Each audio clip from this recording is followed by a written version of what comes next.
नमस्कार, मैं हूं अंकुर और आप देख रहे हैं सत्यहिंदी.com। एक नजर डालते हैं अब तक की सुर्खियों पर। विदेश मंत्री एस जयशंकर द्वारा निहत्थे सैनिकों को लेकर दिया गया बयान झूठा नजर आने लगा है। 15 जून को चीनी सैनिकों के साथ लड़ाई में घायल हुए जवान सुरेंद्र सिंह के पिता ने आज तक चैनल को बताया है कि सैनिक निहत्थे थे। आज तक को दिए गए इंटरव्यू में सुरेंद्र के पिता और पत्नी ने बताया कि सुरेंद्र ने उन्हें बताया था कि वो निहत्थे थे और उन्हें चीनियों ने घेर कर मारा। सुरेंद्र का परिवार राजस्थान के अलवर में रहता है।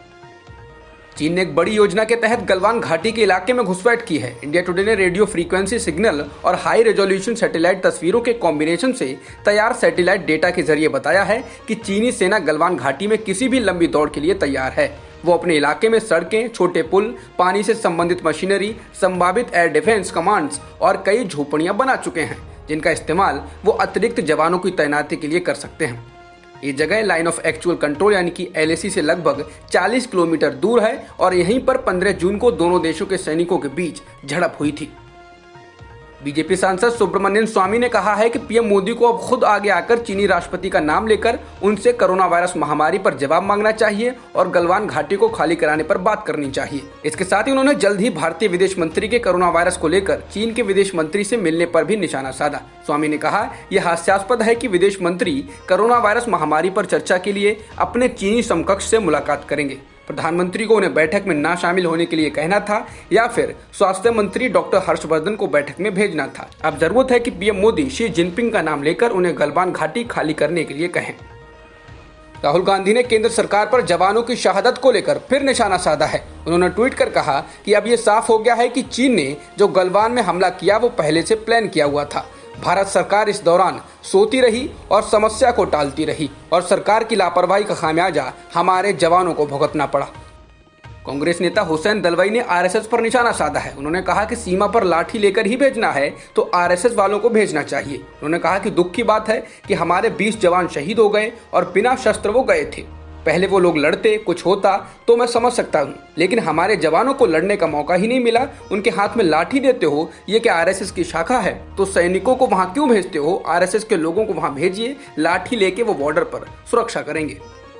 पूर्वी लद्दाख की गलवान घाटी में सेना के इंजीनियर्स ने 60 मीटर लंबे उस पुल का निर्माण पूरा कर लिया है जिसे चीन रोकना चाहता था।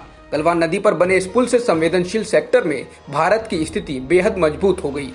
इस पुल की मदद से अब सैनिक वाहनों के साथ आर पार जा सकते हैं और 255 किलोमीटर लंबे स्ट्रेटेजिक DVO रोड की सुरक्षा कर सकते हैं। ये सड़क दरबुक से दौलत बेग ओल्डी में भारत के आखिरी पोस्ट तक जाती है, जो काराकोरम के पास है। वरिष्ठ अधिकारियों ने हिंदुस्तान टाइम्स को ये जानकारी दी है। अब तक दावे किए जा रहे थे कि भारत का कोई भी जवान लापता नहीं है, लेकिन अब चीन ने बंधक बनाए भारत के 10 सैनिकों को रिहा किया है। इनमें एक लेफ्टिनेंट कर्नल और 3 मेजर शामिल हैं।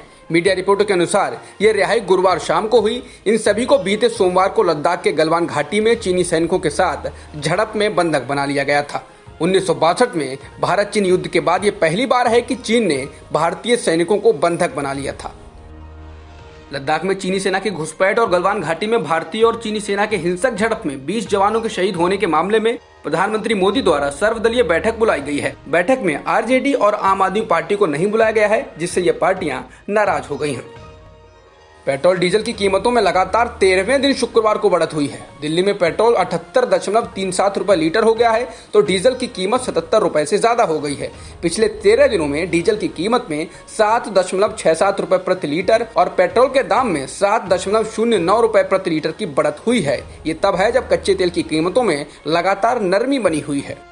भारत में एक दिन में रिकॉर्ड मामले सामने आए हैं। देश में एक दिन में कुल 13,586 मामले मिले हैं, जो अभी तक के सबसे ज्यादा केस हैं और 336 लोगों की मौत हुई है, जिससे कुल संक्रमितों की संख्या 3,80,000 को पार कर चुकी है और मरने वालों की संख्या 12,573 हो गई है। फिलहाल सक्रिय केस 1,63,000 हैं और ठीक होने वाले लोगों की संख्या 2 लाख को पार कर चुकी है। दिल्ली के स्वास्थ्य मंत्री सत्येंद्र जैन को कोरोना पॉजिटिव पाए जाने और फेफड़ों में इन्फेक्शन बढ़ने के बाद दिल्ली के साकेत स्थित मैक्स अस्पताल में शिफ्ट किया गया है। उनकी हालत बिगड़ने के बाद उनको ऑक्सीजन सपोर्ट सिस्टम पर रखा गया है। यहाँ उनका इलाज प्लाज्मा थेरेपी से किया जाएगा। तमिलनाडु की राजधानी चेन्नई और इससे जुड़े 3 जिलों में एक बार फिर लॉकडाउन लागू कर दिया गया है। यहाँ अब सिर्फ जरूरी सामान की दुकानें और मेडिकल स्टोर ही खुलेंगे। 12 दिनों के लिए लागू किया गया लॉकडाउन 30 जून तक चलेगा। जॉन्स हॉपकिंस यूनिवर्सिटी के मुताबिक दुनिया में संक्रमितों की संख्या 85 लाख को पार कर चुकी है और मरने वालों की संख्या 4,54,000 से ज्यादा है। इसके अलावा ठीक होने वाले लोगों की संख्या करीब 45 लाख से ज्यादा है।